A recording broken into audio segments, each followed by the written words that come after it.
올해 우리 경제가 어떻게 될 것인가, 그리고 지표를 보면 경제가 그렇게 좋아질 것 같지 않은데 자산 시장은 또 어떻게 변화할 것인가, 그리고 올해 과연 부동산에 대한 전략은 다주택을 비롯해서 이런 분들은 앞으로 어떻게 해야 되고 실수요자는 또 어떻게 대응해야 될까, 이 세 가지가 계속 연결이 돼 있어요. 너무 당연하죠.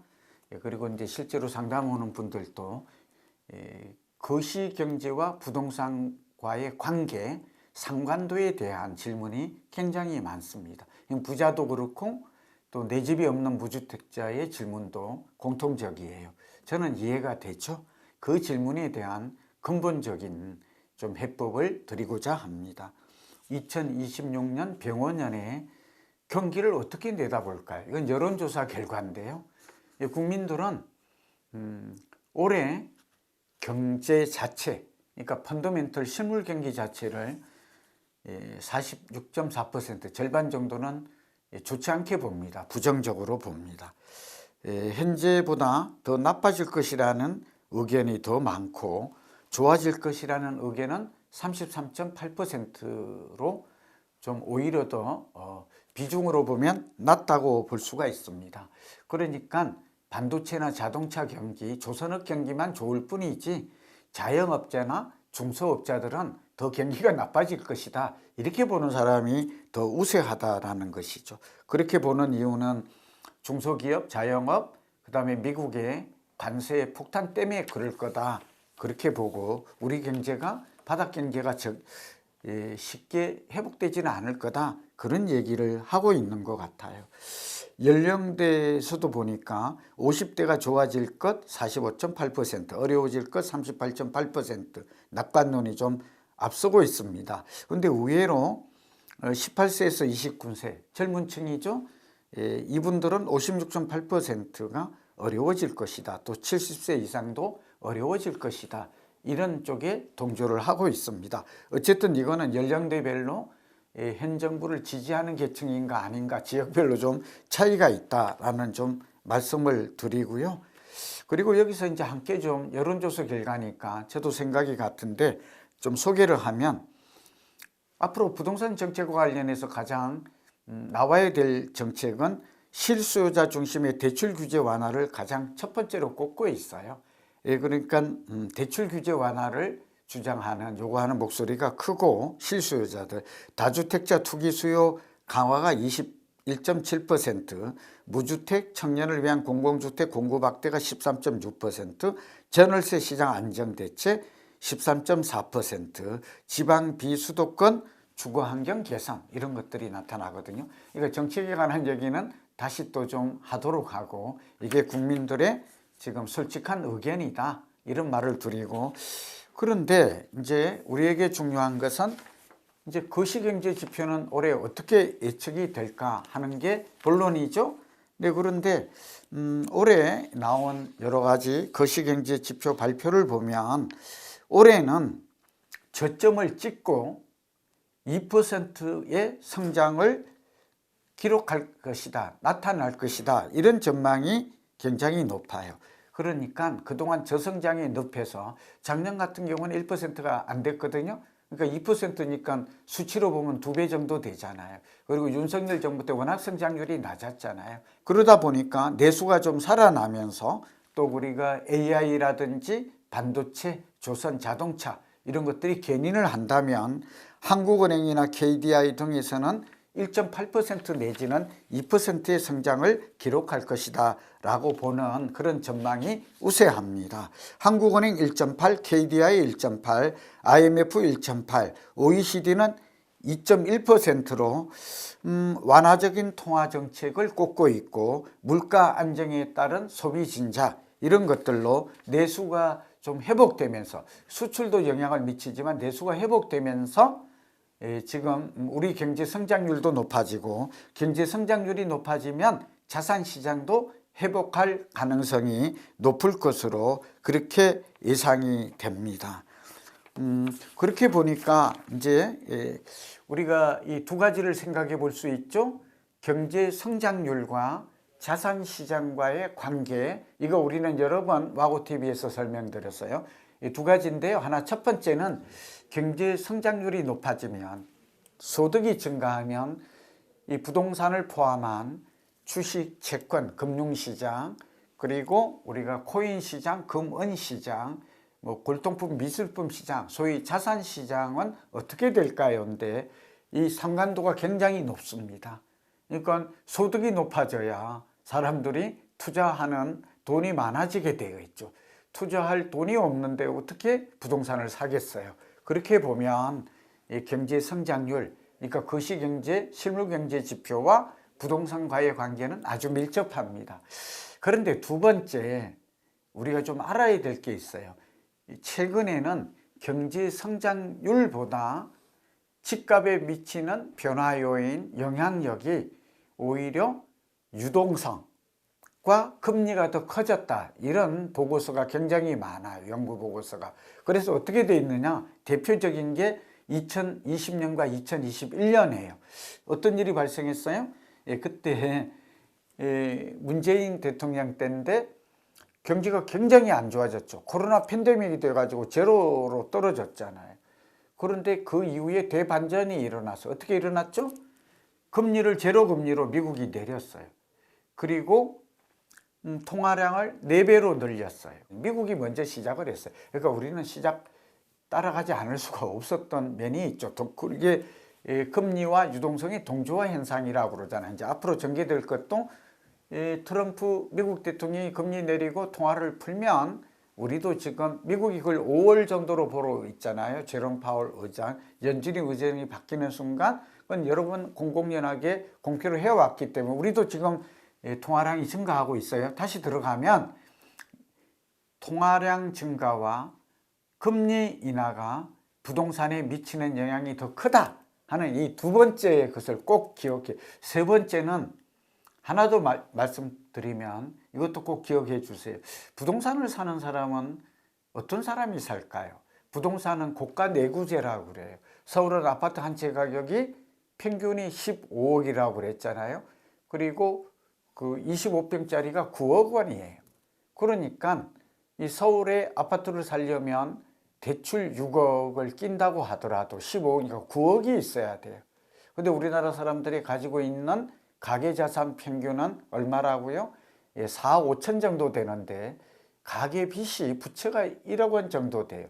그러니까 평균으로 보면 가지고 있는 부동산 모든 금융 포함해서 3억 5천밖에 안 돼요. 그리고 중위권 가격은 뭐 그거보다 약간 높다고는 하지만 그래도 어차피 큰 차이가 없어요. 하고 싶은 얘기는 부동산은 고가 내구재로서 소득이 하위 20%인 분들은 집을 살 수가 없습니다. 평균 이하인 사람들은. 이게 주택 구입 부담 지수도 있고 여러 가지를 보면 나타나잖아요. 그러니까 결국은 부동산은 상위 20%. 근데 최근에 통계를 보면 상위 20%와 하위 20% 간의 자산 격차가, 그러니까 소득도 포함한 자산 격차가 7배가 발생을 해요. 이건 굉장한 거죠. 그래서 이 소득의 양극화, 자산의 양극화가 결국은 집을 살 수 있는 사람과 그렇지 않은 사람 간에 아주 양극화가 바람직하지 않죠. 지니 계수를 보면 이게 점차 확대되고 있어요. 무슨 얘기하고 싶은 걸까요? 양극화가 되면 될수록 가진 사람은 더 많이 갖게 되고 갖지 못한 사람은 더 몰락하게 돼 있어요. 그걸 이제 소득의 불평등을 이게 해소하는 것은 또 다른 정책이죠. 이 부동산 정책이 아니에요. 그렇지 못한 사람에게는 말하자면 뭐 전월세 보조를 늘린다든지 주거 바우처 제도를 확대한다든지 공공임대 아파트를 늘려서 주거 안정을 좀 확대한다든지 활성화, 이런 제도 외에는 방법이 없어요. 그러니까 지금 가격, 매매 가격, 전세 가격 얘기를 하고 있잖아요. 그런 측면에서는 소득의 양극화가 어쩌면 자산의 양극화를 더 심화시킬 수 있다. 그리고 우리가 거시경제 이 지표도 소득 증가율도 중요하지만 사실은 나머지 총 5개 핵심 지표 중에 금리 기조가 어떻게 바뀌는지 좀 내릴 것 같아요. 벌써 유동성이 4,460조를 돌파했다. 이재명 정부 들어서 지금 거의 뭐 50조 이상이 늘었다. 이런 통계 보고서도 나오고 있거든요. 그럼 그 돈이 어디로 갈까? 한 40% 정도는 자산시장 또는 내지는 부동산으로 갈 것이다. 그런 보고서도 있었다고 그랬잖아요. 특히 입주 물량, 지금 입주 물량이 계속해서 말하고 있습니다만 서울은 아파트 기준으로 작년에 4만 가구가 한 4만 2천 정도, 한 4만 가구가 적정한데 4만에서 4만. 올해는 이게 2만 9천으로 확 줄고 30% 이상 줄고, 그리고 내년부터는 2만 가구 이하로, 심지어는 그 이후에는 만 가구 이후로 떨어진다는 민간 통계도 나와 있다는 걸 말씀드렸잖아요. 공공 통계가 없으니까 민간 통계를 근거로 인용합니다. 결국 앞으로 3, 4년간 집값과 전세값이 오를 수밖에 없다 하는 대결론을 내립니다. 그리고 글로벌 집값 동향을 살펴보아도 사실은 미국과 저는 유럽, 요즘은 이제 유럽이 쇠퇴해서 그런데 이런 것 동조화 현상과 같이 또 따로 얘기를 좀 드리겠습니다만, 살펴본다면 집값이 내리는 이유를 좀 찾기가 어려워요. 그래서 다음에 나올 정부 대책을 우리가 주목하고, 정부가 얼마나 공급 확대 정책 또 실효성 있는 대책을 내놓을까에 우리의 관심이 온통 쏠리고 있다. 정책 외에 집값과 전세값을 안정화시킬 수 있는 대책이 현재로서는 기대할 수 있는 다른 요인은 거시경제 쪽에서도 찾기가 어렵다. 경제가 안 좋아지고 양극화가 오히려 부동산의 양극화를 더 부추기는 요인이 될 수도 있다 하는 말씀을 드리면서 마치도록 하겠습니다. 이번 시간의 주제가 뭔가, 우리나라 집값이 앞으로 오를까 내릴까, 그리고 또 나는 집을 사야 될까 말아야 할까. 도대체 지금 서울의 집값은 정말 많이 올랐는데 작년에 8.7, 거의 9% 이상 올랐잖아요. KB 자료와 부동산원 자료가 좀 달라요. KB 자료 쪽이 좀 더 많이 오른 걸로 보이는데, 어쨌든 지난 2006년 이후 거의 20년 만에 최대로 올랐다는 것은 공통적이잖아요. 급등했다는 거죠. 경제가 안 좋은데 왜 이렇게 올랐을까요? 근데 어떤 분들은 그게 이상한 일이다, 그리고 투기꾼 때문이다, 잘못된 정책이 왜곡을 불렀다, 이렇게 해석하지만 또 그렇게만 볼 수가 없는 부동산에 미치는 5가지, 그리고 총 10가지의 요인이 있기 때문에 그 중에 하나가, 저는 의외로 제가 오늘 꼭 강조하고 싶은 거, 저만의 차별성이 뭐냐, 해외 부동산을 본다는 거예요. 그러면 미래가 보입니다. 그러니까 주제가 뭐냐, 첫 번째, 미국과 일본과 중국 시장, 이 우리나라에 가장 영향을 미치는 상국이죠. 주요 상국의 동향을 보았더니, 우선 미국은 어떤 상황인가 하면, 미국도 뉴욕이나 이렇게 LA를 비롯해서 주요 도시의 월세와 집값이 상당히 오르고 있습니다. 이제 특히 월세 같은 경우는 뉴욕과 LA를 중심으로 해서 폭등하는 양상을 보여요. 그러니까 우리는 또 이 말이 뭔 말인지 알잖아요. 전세는 우리나라만 있지만 미국의 주요 도시의 도심권이죠. 그러니까 직주 근접이죠. 이런 도시에 월세가 오른다는 얘기는 집값도 오르고 있어요. 이 얘기는 월세가 오르는 한 집값이 내리기 어렵죠. 그리고 여기다가 이제 금리까지 내리면 월세 사는 입장에서는, 월세 사느니 금리도 내리고 유동성이 많아지면 미국 같은 애는 대출 제도가 우리보다 훨씬 잘 돼 있죠. 그러니까 집을 사는 사람이 당연히 늘어나겠죠. 모기지론이라고 그러죠. 미국 같은 경우는 30년, 특히 50년 만기 장기 모기, 지금 미국의 장기 모기 지론 금리가 우리보다 더 높아요. 우리가 4 내지 5인데 미국은 6%예요. 근데 미국이 금리를 추가로 계속 내리게 되면 어떻게 될까요? 결국은 집을 사는 사람이 많아질 거다. 그리고 또 하나는 미국도 공급 부족에 시달리고 있어요. 왜 그렇죠? 코로나 팬데믹 이후에 물가가 오르면서 이때 공사비가 올랐다는 거죠. 얼마나 올랐어요? 우리는 거의 5, 6년 동안 2배 가까이 올랐다 그랬죠. 그래서 600만 원 정도 오르백 했던 계약이 지금 5년 후인 지금은 1100만 원을 넘어서요. 이 2배 올랐죠. 그러니까 러우 전쟁이나 뭐 이런 것들이 또 겹쳐서 그런 건데 뭐 이유는 또 아실 테고. 그래서 결국 어때요? 공사비 급등, 금리 급등. 그러니까 새 주택, 미국은 단독주택 위주지만 이게 많이 줄어들었어요. 그러니까 도심권에 새 아파트가, 또 미국 같은 경우에는 의외로 이 도심에 이 규제가 까다롭다네요. 그러니까 새 아파트 이렇게 공동주택을 지으려면 주민들의 동의를 얻어야 되는데 뭐 우리만 그런 게 아니라 미국도 까다롭답니다. 이 규제까지. 그래서 어땠을까요? 새 주택 공급이 확 줄었습니다.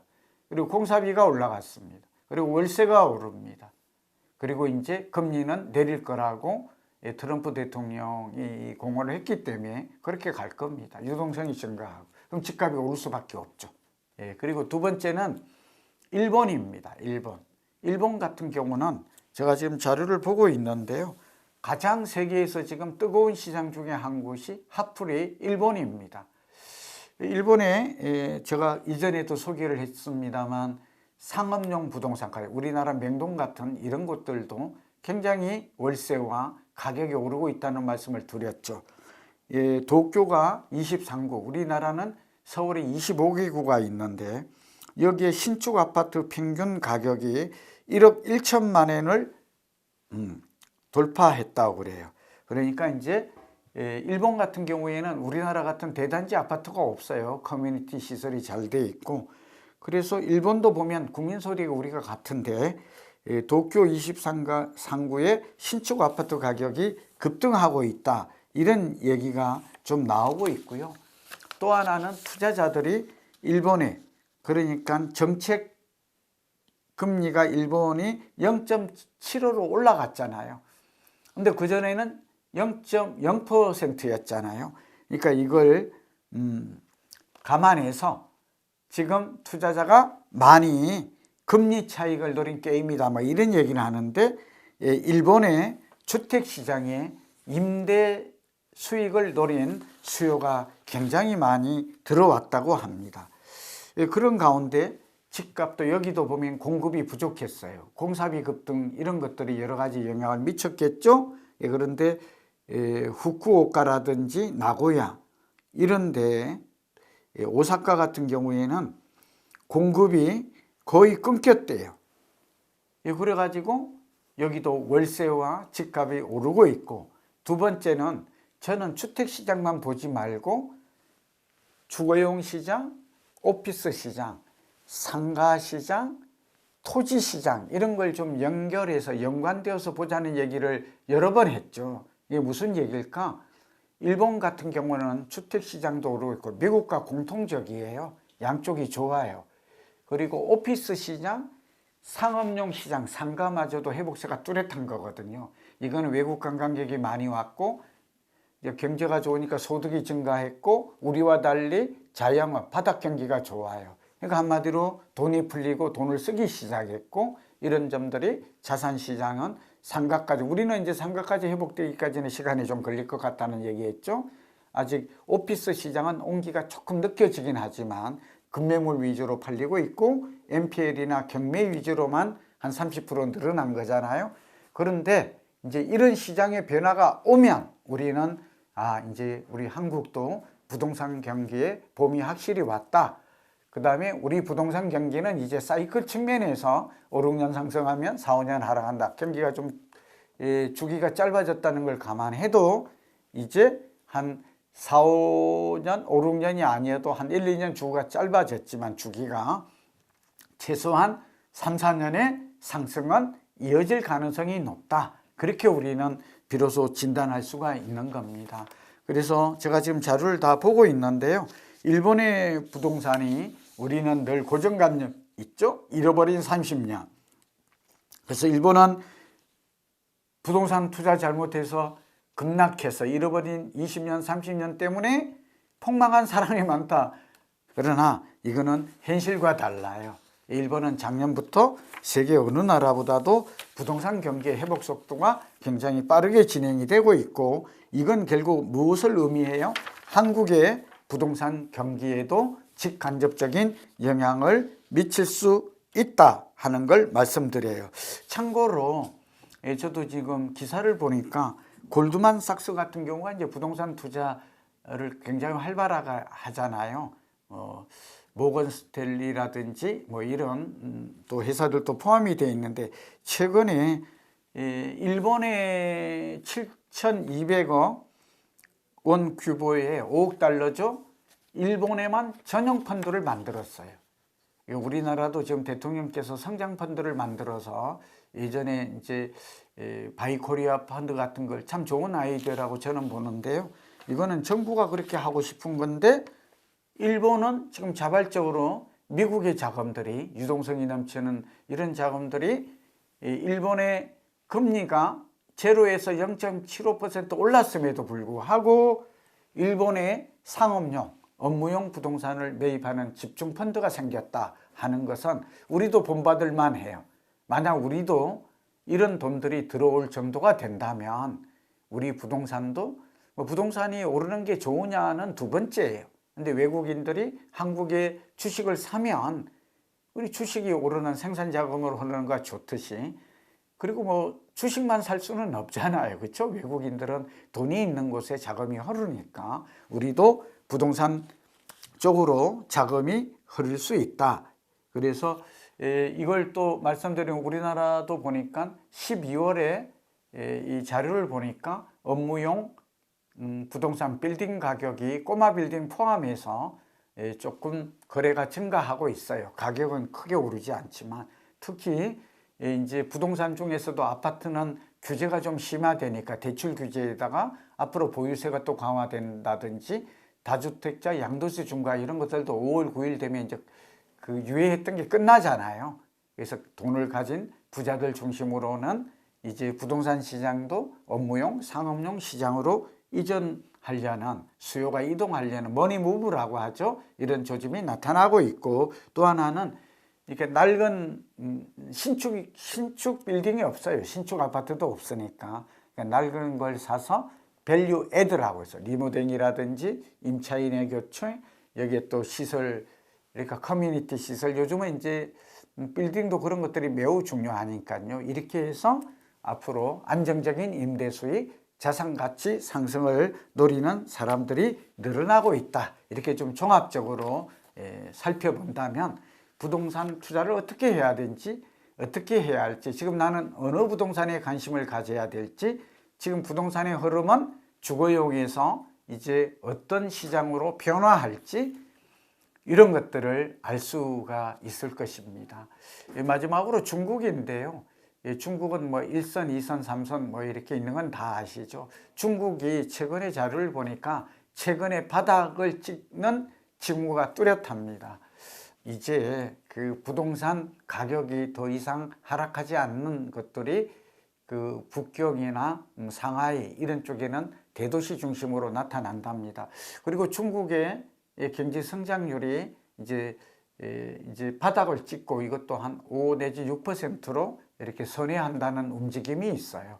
그리고 우리가 생각했던 것만큼 중국에 뭐 내관이 터지고 뭐 그렇게 될 거라고 봤는데, 현재 그런 조짐은 줄어들고 있다. 그러니까 중국 경제도 좋아지고 있고, 중국이 돈을 풀어서 금리도 낮추고, 이제 부동산 우리 같은 PF 문제라든지 이런 문제도 해결 조짐을 보이고 있다.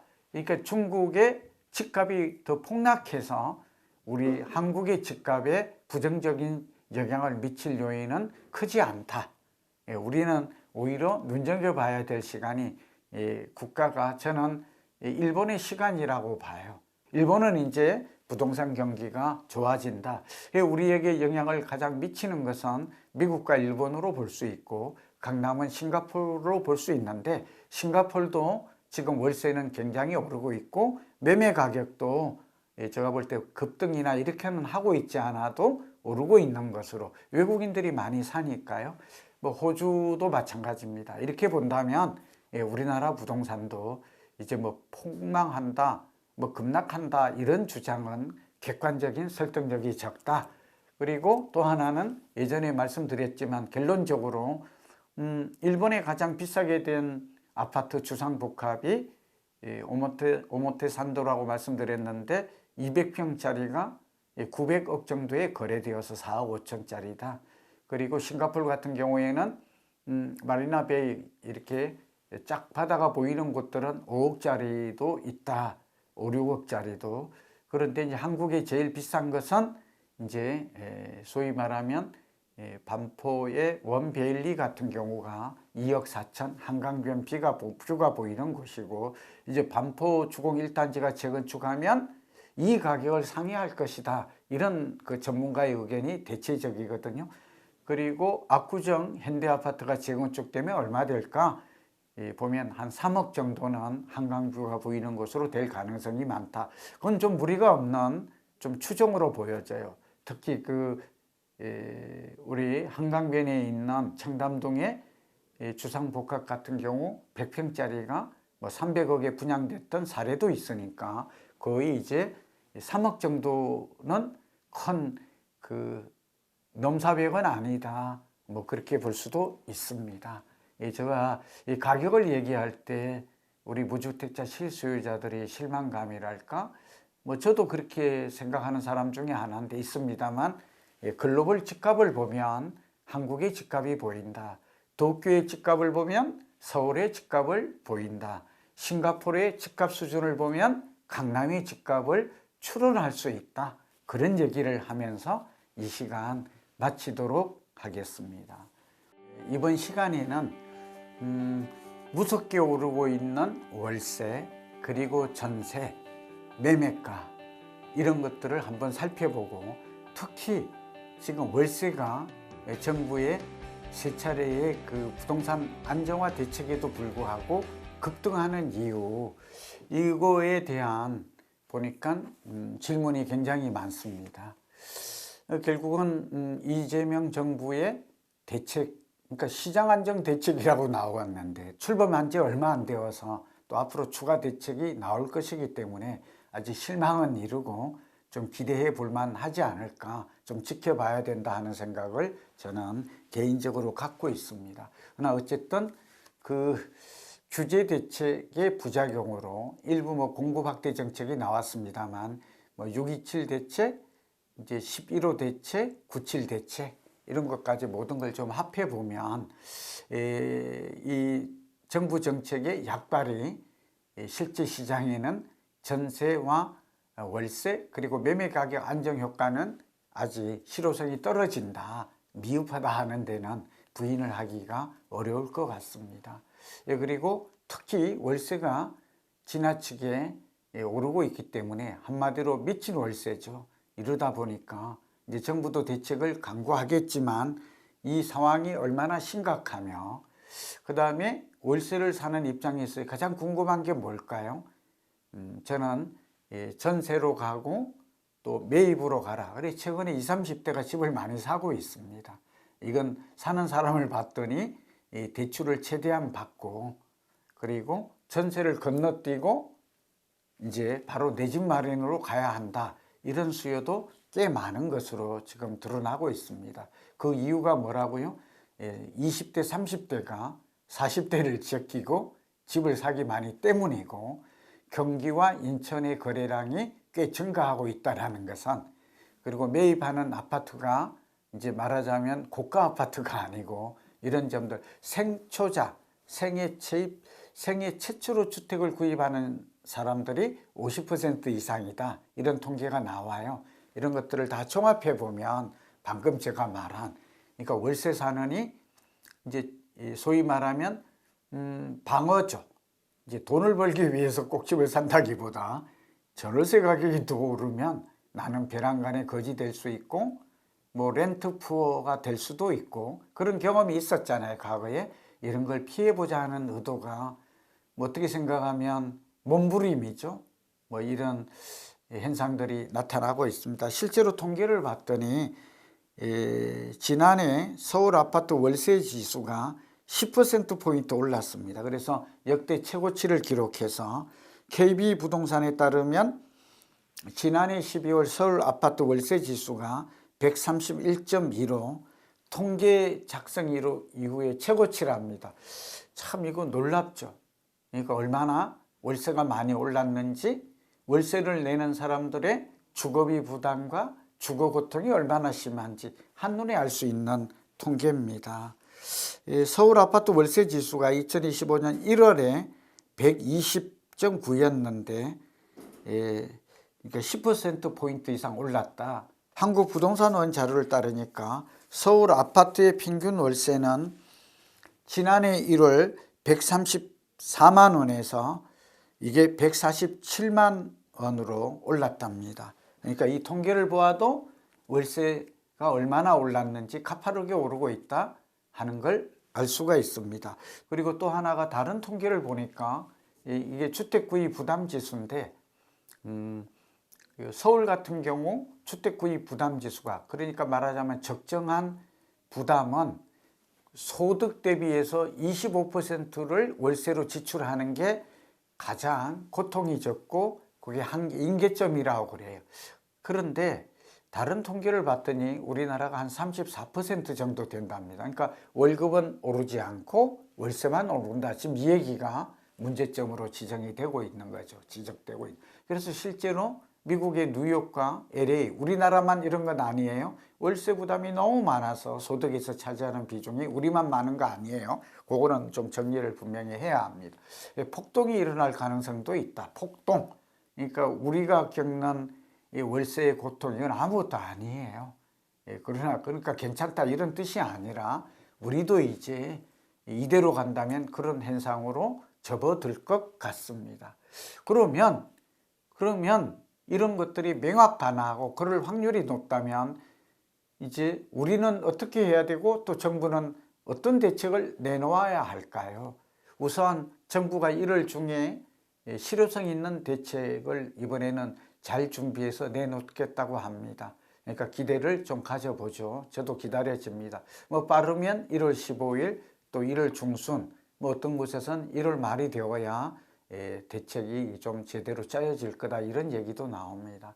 그런데 이번에 나올 대책은 제가 볼 때 한 세 가지 정도는 나올 것 같습니다. 첫째는 공급 확대 정책은 확실히 나올 것 같습니다. 이번에도 공급 확대 정책이 뭐 수도권에 앞으로 매년 27만 가구, 총 135만 가구 이렇게 애매모호하게 뭐 재건축 재개발 활성화하고 유휴부지 활용하고 뭐 3기 신도시 속도감 있게 진행하고 이런 거 또 나오면 이거 식상해질 것 같아요.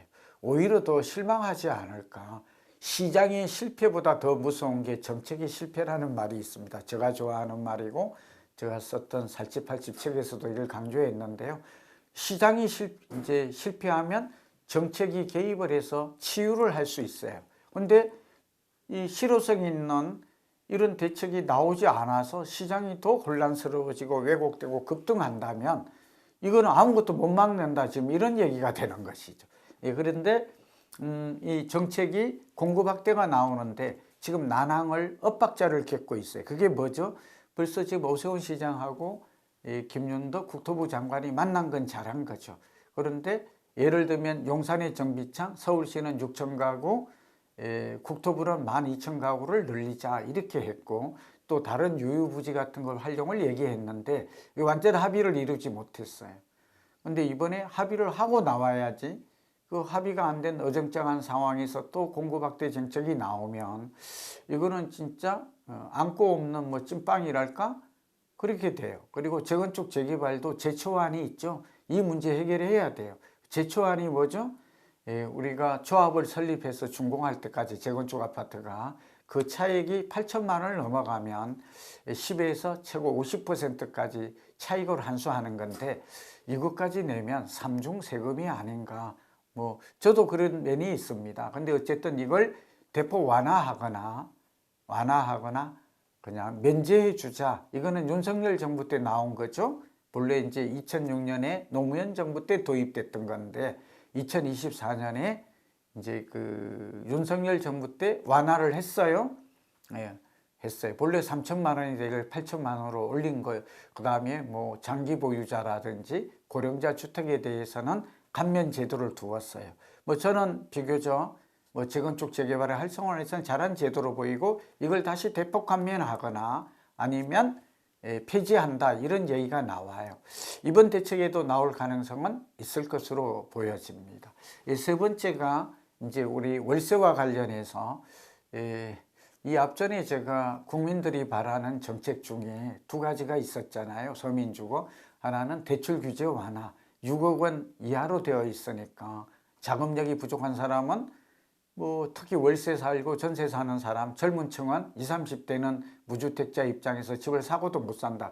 근데 생초자인 경우는 저는 이 정부가 정책 대출을 금리도 그렇고 좀 완화, 지금도 그런 제도가 있어요. 예, 특례 보금자리니 이래서 뭐 6억 원 이하 주택을 살 때는 뭐 70%까지 LTV를 적용한다 이런 건 있는데 조금 더 수도권 같은 경우는 지역별로 좀 차별화해야 돼. 왜냐하면 서울은 한 채당 10여억이 평균이고 경기 인천도 보면 집값이 이제 8억에서 9억 정도 하거든요. 그러니까 이거를 살려면 이제 수도권이 문제잖아요. 젊은 층이 문제고. 그러니까 완화해 줄 필요가 있다. 그 다음에 이제 보유세는 늘리고 양도세는 완화해 달라 하는데 이것도 좀 완화될 가능성은 있는데 저는 이번에 당장 양도세를 완화하기는 좀 어려울 것 같아요. 5월 9일이 되면 유예 조치는 만료가 되고 부활할 가능성이 많겠죠. 그러면 2주택 이상의 조정 대상 지구 투기 과열 지구는 2주택은 20%, 3주택은 30%. 그러면 기본 세율이 6에서 45인데 30을 더하면 75%까지 3주택자는 한 채 주택을 팔 때 세금을 내고 여기에 다른 부가세까지 뭐 이렇게 교육세, 지방세까지 합하면 81.5가 되는데 이거는 부활할 가능성이 높아 보여요. 이번엔 대책에도 완화가 나오기는 어렵다. 아까 제초한과 함께 보유세는 좀 높일 가능성이 있지 않을까 그렇게 봅니다. 이 보유세를 만약에 높이게 되면 사람들은 이제 정책이 기대하는 거는 이제 돈을 이제 집을 팔아서 현금화하는 사람이 좀 늘어날 거다. 그게 이제 내년 6월 1일이 보유세 부과일이거든요. 종부세. 그러니까 그 이전에 집을 파는 사람이 좀 늘어날 걸 기대하는 것인데 똘똘한 한 채라고 불리는 서울과 핵심 입지에는 그럴 가능성은 크지 않아 보여요. 그러니까 정책의 취지와 의도와는 좀 다를 가능성이 좀 높거든요.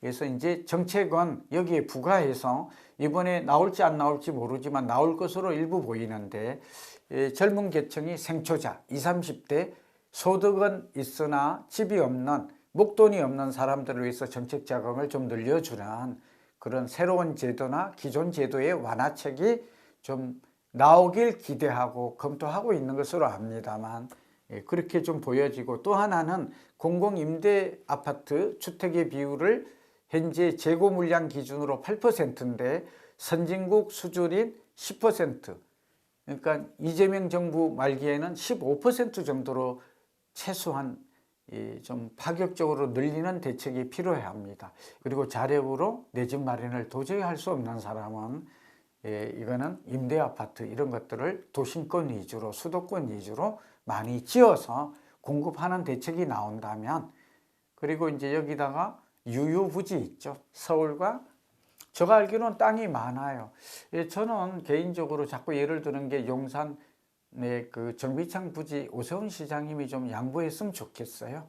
그러니까 좀 사고를 유연하게 정책도 좀 여야 싸움만 할 게 아니라 국민만 오직 바라보고 여기에 공공임대 세택 부지도 그렇고 어려운 부지도 그렇고 하려면 또 그린벨트도 일부 풀어라 이런 얘기를 저는 하고 있습니다. 그리고 우리 무주택 세입자 어떻게 해도 집을 마련해야 됩니다. 두 가지 방법이 있습니다. 하나는 대출을 좀 받더라도 저는 도심권에 빌라, 최근에 빌라가 많이 늘었잖아요. 그러니까 도심에 직주 근접되는 곳에 실수요자, 근데 모아타운 모아주택 지금 많이 재개발도 지금 인허가 기간을 단축하고 서울시도 그렇고 정부도 마찬가지죠. 지금이라도 옳은 걸 따라가지 마세요. 지금 성동구하고 막 광진구, 용산 따라간다고 난리인데 그러지 마시고 도심권에 이렇게 보면 좀 오르지 않은 곳이 대표적이게 제가 청량리와 영등포 그 다음에 강북 지역 같은데 이렇게 서울과 가까운 곳 많이 좀 강조를 하잖아요. 제가 예전에 그 어딥니까? 서초구하고 그 다음에 그 잠실 쪽하고 탄천이 쪽, 그 다음에 이제 그 성동구하고 광진 이런 데를 추천을 많이 했더니 요즘 질문을 많이 해요. 그런 것은 이미 3배 이상 아파트보다 더 많이 올랐어요. 오르지 않은 곳들이 잘 살펴보면 있거든요. 그러니까 노후도가 60% 이상이고, 그리고 우리 주변에 아파트가 재건축하고, 또 우리가 살고 있는 그 주변에 GTX ABCD가 들어설 지역이고, 뭐 이렇게 뭔가 변화가 있다, 이런 곳들은, 도심이라는 거는 거듭거듭 얘기했어요.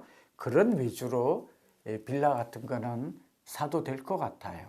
그리고 저는 이제 분당의 임해역이나 그 다음에 그 율동공원역 가봤더니, 또 하나는 경기도 광주시의 신현리 같은데 땅이 너무 많아요. 그래서 이런 땅들은 이번에 정부가 조사를 할지 모르겠는데, 거기에 지금 분당도 10만 가구가 이주를 해야 되는데 이주할 만한 지금 택지가 없어요. 이주자가 택지나 아파트 없이, 이주 공간 없이 재건축을 하게 되면 그 주변에 어떤 일이 벌어질까요? 생각만 해도 끔찍하지 않아요? 그런 측면에서 이번에 공급대책 그런 걸 나오기를 바라고, 또 우리 그 무주택 월세 내몰리는 입장에서는 한 1억만 가지고도 하고, 또 빌라 같은 경우에는 소위 1주택 청약할 때 그 청약 자격에서 5억 이하는 예외로 무주택자의 청약 자격을 인정하니까, 뭐 이런 것들을 잘 활용하고 경공매도 활용하는 이런 종합적이고 창의적인 해법을 가지기를 바라면서 오늘은 준비한 내용을 마칩니다. 이번 시간에는 과연 올해는 뭐 지역별 또 아파트 신축과 구축 간에 이렇게 초양극화 현상이 과연 완화될 수 있을까, 이 부분에 대해서 집중 좀 공부하고 알아보는 시간을 갖도록 하겠습니다. 왜 이게 중요할까요? 그동안 이제 신축과 재건축이 이 부동산 시장, 특히 서울 같은 데는 굉장히 양극화가 심화됐잖아요. 그게 이제 2024년부터 시작이 된 건데, 2년 지난 지금 시점에서는 좀 완화될 수 있을까, 뭐 이런 것들이 관심사가 될 수 있을 것 같아요. 실수요자 입장에서는 왜 그럴까요? 그러니까 서울 같은 경우에는 강남과 마용 성곽만 계속 오르고, 앞으로도 노도강이라든지 중랑구 이런 소위 말하면 외곽 지역의 집값은 이제 꿈쩍도 안 할 것인가, 뭐 이런 생각을 할 수도 있잖아요. 양극화가 대세라면 초양극화가 더 심화될 거다, 이런 생각을 가질 수도 있고, 그 다음에 또 하나는 이제 서울과 수도권 중에서도 이제 이것도 지금 양극화가 심화됐다고 그랬잖아요. 집값 상승률을 보니까 작년도에 서울이 경기 인천보다 4배 이상 높게 올랐거든요. 그러면 도대체 과거에는 경기도가 서울의 집값의 한 절반 정도 상승률로 오르는 게 일반적이었는데 4배나 벌어졌다? 2배 이상 벌어진 거니까 예사롭지 않죠?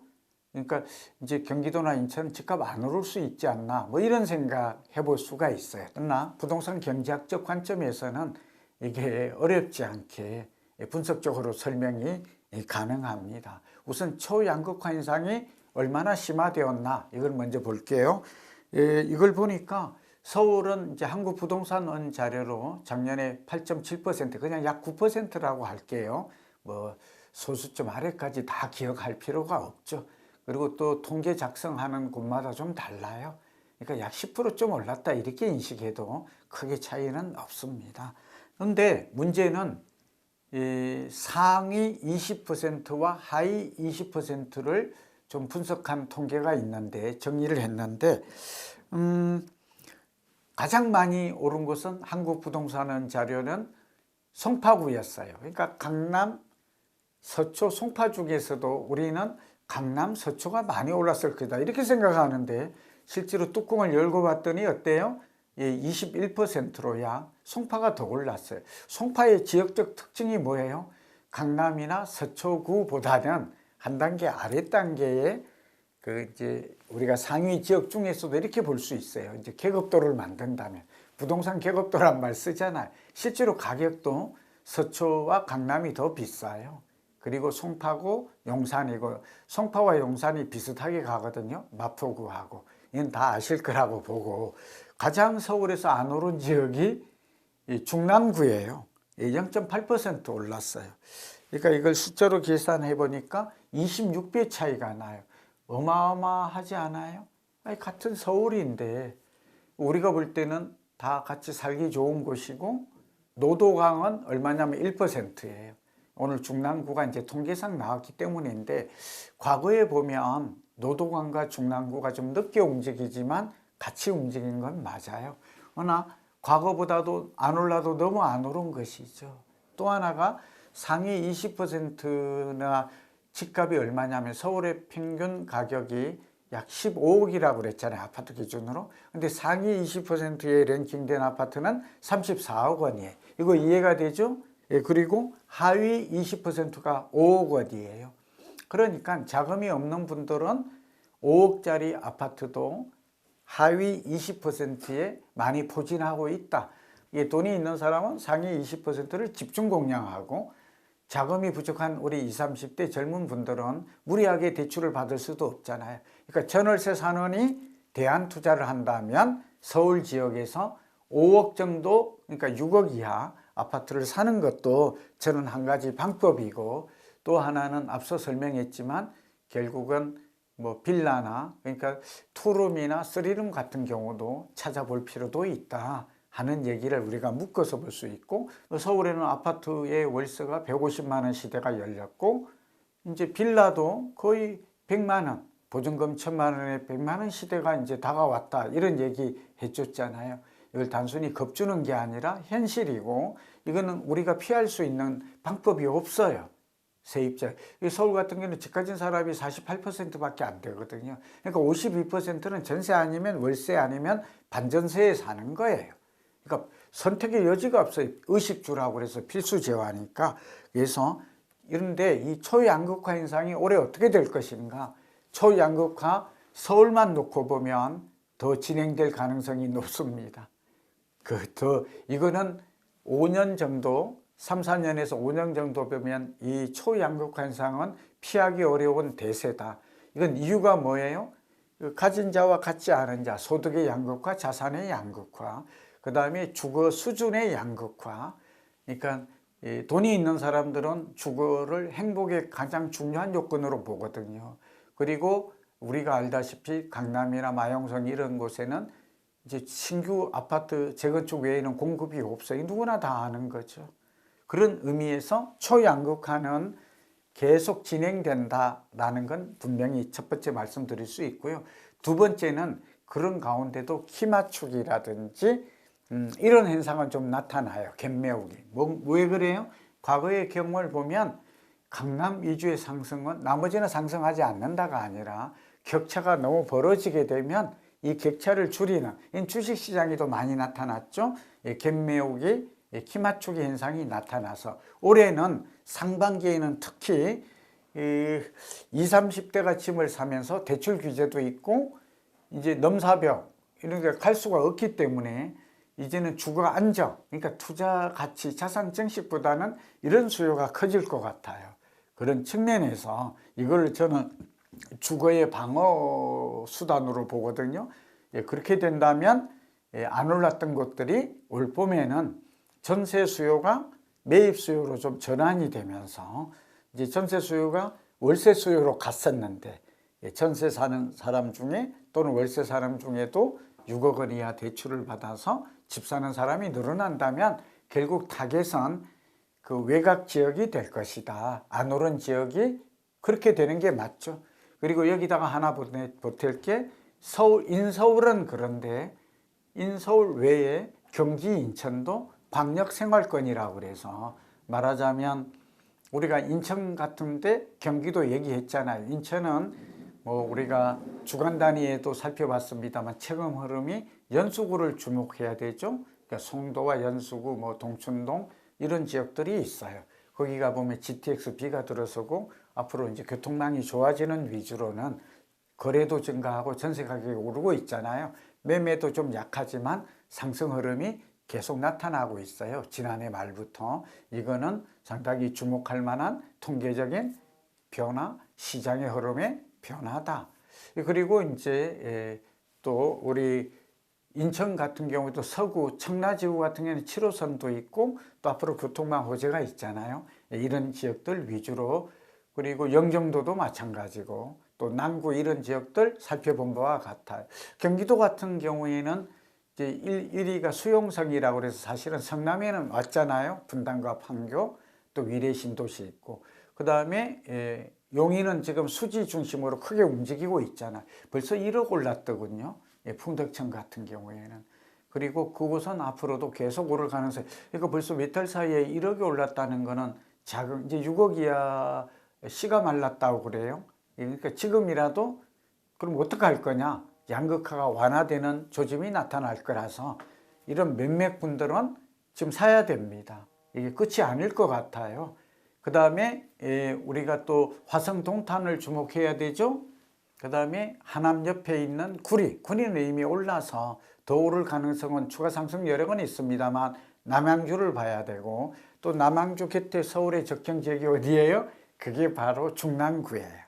이 중랑구도 앞으로 여기 청량리 지역이 동대문 지역이 좋아졌을 때 굉장히 수혜를 볼 수 있는 곳이거든요. 그리고 우리가 그렇게 오르지 않았던 노도강, 여기 성북구까지 포함해서 만약에 이 지역에 집을 사는 것은 굉장히 오래 좋아집니다. 그러니까 외곽 지역 중에서도 좀 정리를 해보죠.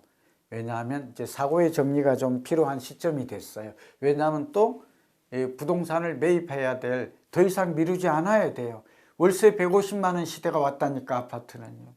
이제는 빌라도 이제 80만 원 시대, 강남은 100만 원 월세 시대가 왔어요.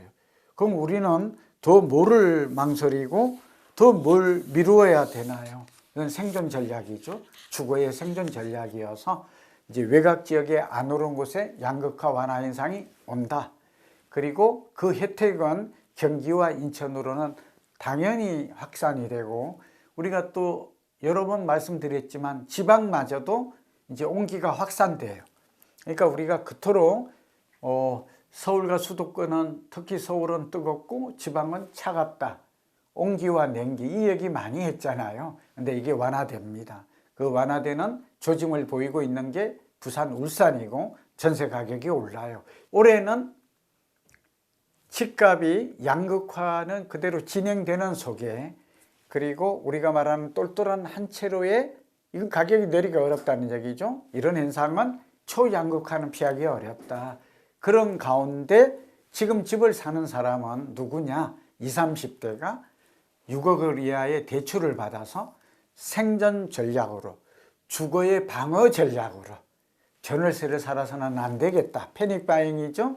집값은 지금 앞으로 공급도 줄어도 다 알아요. 정부의 비대칭성이 해소됐기 때문이죠. 그런 측면에서 양극화 회사 현상은 서울의 도심권과 비도심권, 서울과 경기, 인천, 수도권, 그리고 수도권과 지방 간의 양극화 현상은, 완화 현상은 나타날 것이다. 그럼 우리는 어떻게 해야 돼요?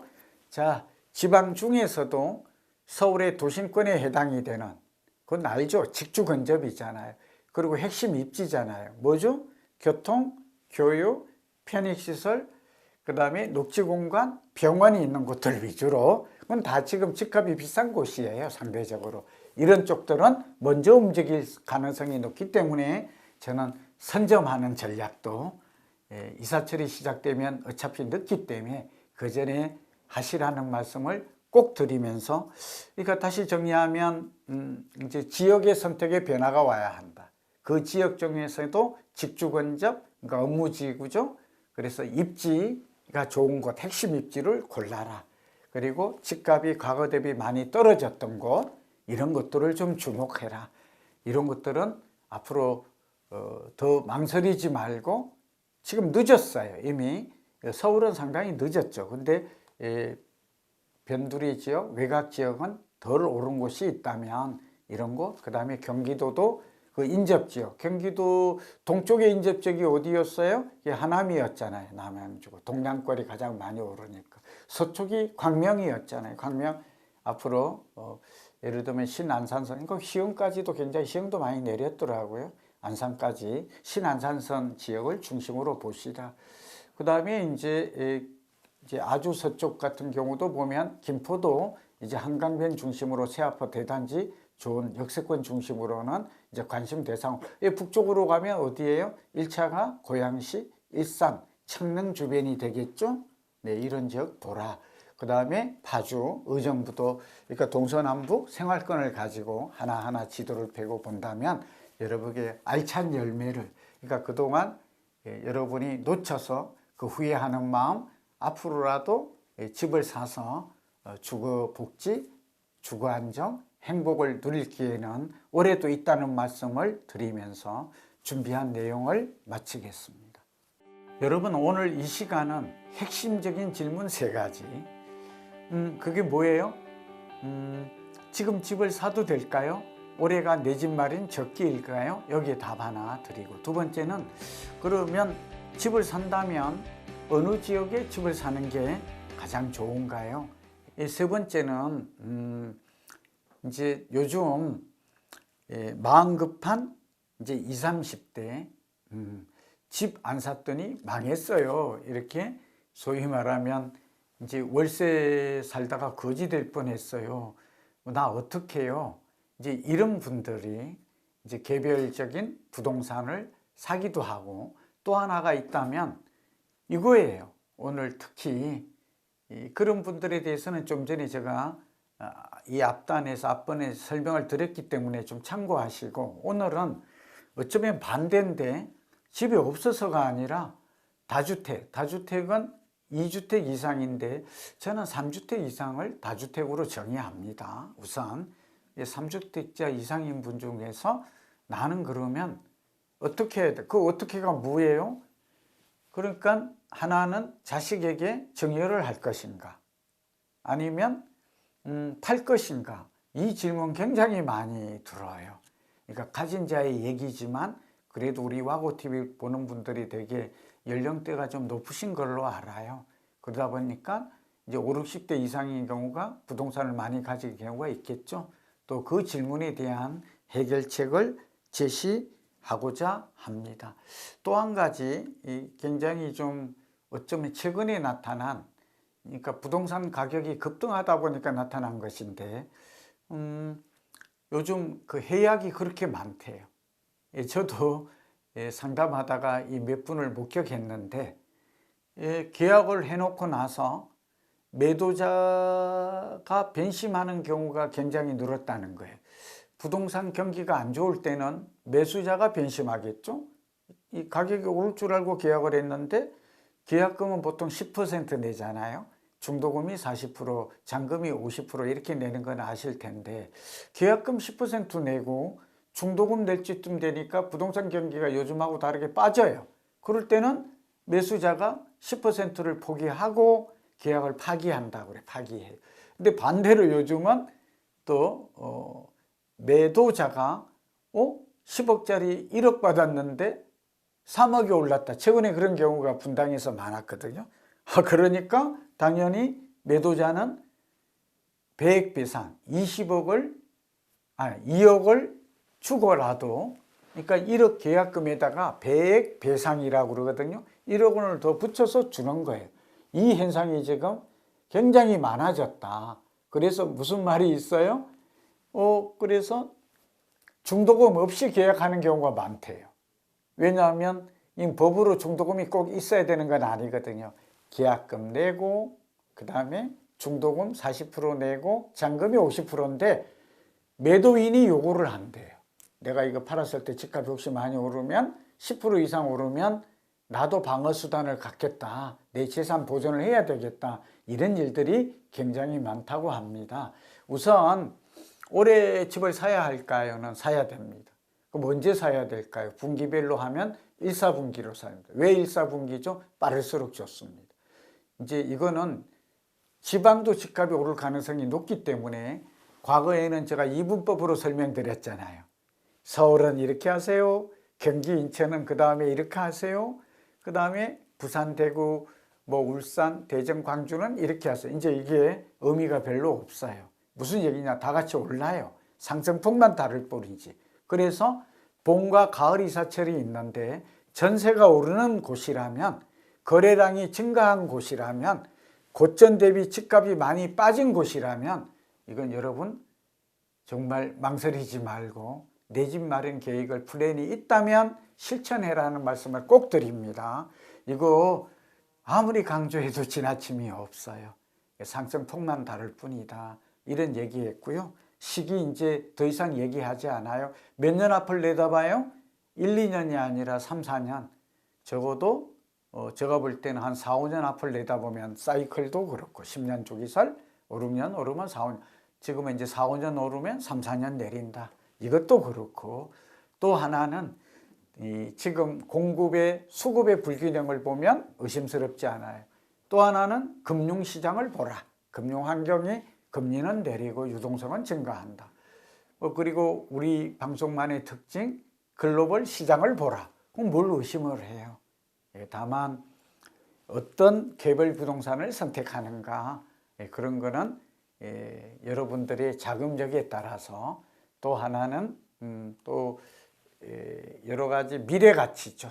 미래 가치는 도시계획의 변화를 보라 이런 말씀을 계속 드린 거 기억하세요? 미래 가치가 있다라는 것은 도시계획의 변화. 예를 들어 뭐 지하철이나 교통망, 또 산업단지, 여기 호텔이나 뭐 이런 것들이 들어서는 것들, 그러니까 좋아지는 것들, 개발이 진행이 되고 돈과 사람이 몰리는 곳이 가까이 있는 곳들이라면 더없이 좋다. 그리고 요즘은 젊은이들이 주도권을 가지고 있다 그랬잖아요. 상권도 그렇고 젊은이들이 많이 몰리는 곳, 그게 직주 근접이죠. 그러니까 업무와 상업지구와 각각 결국 도심권이라는 얘기가 됩니다. 이런 지역이라면 여러분 집을 사는 거에 있어서 저는 시간이 돈이다. 빠를수록 좋다. 여러분이 좀 더 오늘 이런 얘기를 듣고 좀 더 현장도 보고 임장활동이라고 그러죠. 그리고 공인중개사들이 상당히 전문가예요. 이제 시기도 중요하고 지역과 개별 부동산의 선택도 중요하다 하는 말씀을 꼭 드립니다. 그리고 이제 여러분께 이제 계약서를 쓸 때 지금 어떤 현상이 벌어져요? 잠깐 얘기를 드렸지만 이제 계약서를 쓸 때는 반드시 계약금, 중도금, 잔금 이게 들어가도록 하는 게 좋겠어요. 집값이 내릴 확률은 30%, 제가 볼 때 오를 확률 70%거든요. 그러면 어떻게 해야 돼요? 그래서 이 얘기를 지금 했어요. 매수자 입장에서는 어떻게 해야 돼요? 계약금 10%에 중도금 40%, 그 다음에 잔금 50%가 일반적인 룰이에요. 룰. 정해진 법칙이 아니에요. 그러니까 오를 것 같다 그럴 때는 중도금을 미리 넣으시라 이 말을 꼭 하려고. 법으로 정해진 건 아닌데 10%라도 먼저 내는 게 중요해요. 왜냐하면 법에서는 중도금이 들어갔다면 계약을 이행한 걸로 봐요. 그러니까 계약금은 이 계약을 체결한 의사가 있다고 보는 거잖아요. 증거로 계약금을 준 거잖아요.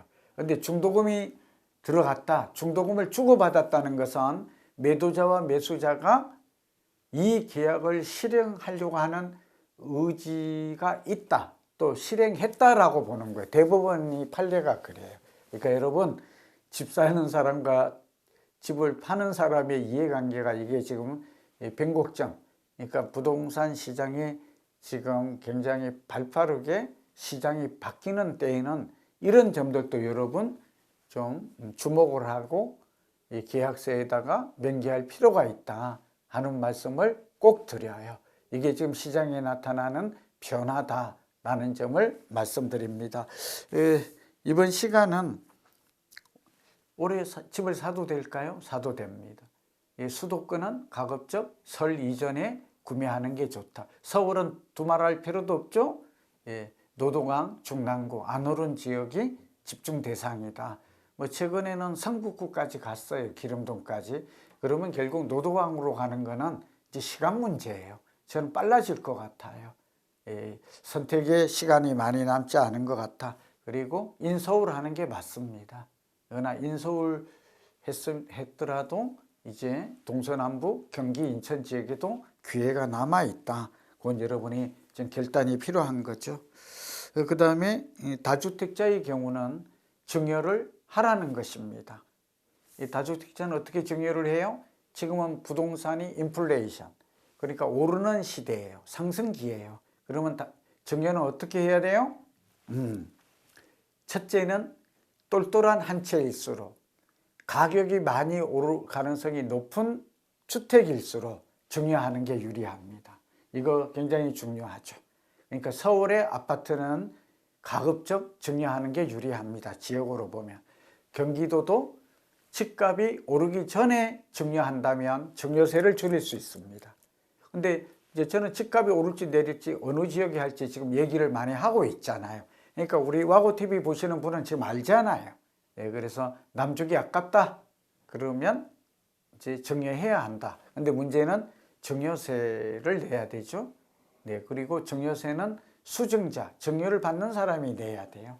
그리고 증여했을 때 또 장점은 실거래가보다 3억 원 이하 최대 30% 이상까지 낮출 수가 있어요. 이건 합법적이래요. 예, 저도 확인해 보니까. 세금이라고 해서 딱 정해진, 그러니까 감정 가격이나 뭐 실거래가를 파악하기가 쉽지 않잖아요. 어느 정도 융통성이 있답니다. 그런 면에서 증여가 양도보다는 세금을 절약할 수 있고, 오르기 전에 증여하는 전략 바람직하다. 그렇게 말할 수 있어요. 그리고 다주택자는 내가 살고자 하는 똘똘한 한 채를 남기고 보유세가 많아지고 양도세가 강화될 가능성이 있다면 집 한 채만 갖는 전략이 좋습니다. 그러면 나머지 돈은 어떻게 할까? 그거는 이제 뭐 금융으로 활용하는 방법도 있고, 뭐 금, 은이나 달러 투자 이렇게 하는 방법도 있겠고, 부동산 내에서는 꼬마 빌딩이나 이렇게 오피스나 우리가 상가 건물 이런 걸 싸게 산다든지, 또는 다가구 주택을 산다든지, 그 분산할 수 있는 방법은 무궁무진하거든요. 그러니까 그런 방법을 선택하시라. 또 부동산에만 몰빵하는 것도 위험한 거 아시죠? 이제 금융시대가 와요. 주식 많이 오르고 있잖아요. 주식을 하라 그런 뜻은 아닙니다만, 투자할 수 있는 대상은 포트폴리오를 재구성하라. 조금 노력하면 얼마든지 할 수 있는 방법은 다양하다 하는 말씀을 드리고, 그 다음에 마지막으로는 제가 계약서를 쓸 때 유불리를 따져라. 중도금 시기와 중도금을 계약서에 넣느냐 안 넣느냐의 차이가 어쩌면 1, 2억 이상의 그 나의 자산을 지키거나 늘리는 기회를 포착하는 중요한 순간이 될 수 있다 하는 말씀을 드립니다. 제가 준비한 내용은 여기까지입니다. 여러분 큰 도움이 되기를 바랍니다. 요즘 도심에 개인이나 기업이 물품을 보관하는 이른바 공유창고, 미니창고라 불리는 새로운 비즈니스 모델이 각광받고 있습니다. 이런 공유창고 사업에 진출한 H&K 스토리지 주식회사가 2년 내 전국에 150개 직영점을 목표로 직원, 프리랜서, 파트너 법인 등 총 200명의 동료를 찾고 있습니다. 무인 공유창고 사업기획 전문가, 경공매 전문가, 중개법인, 부동산 매입 전문가를 모집 중입니다. 관심 있는 분들이라면 더보기란을 확인해 주세요. 본 콘텐츠는 H&K 스토리지와 자연을 되살리는 순환의 가치, 친환경 미래를 여는 주식회사 푸른손의 제작 지원을 받아 제작되었습니다.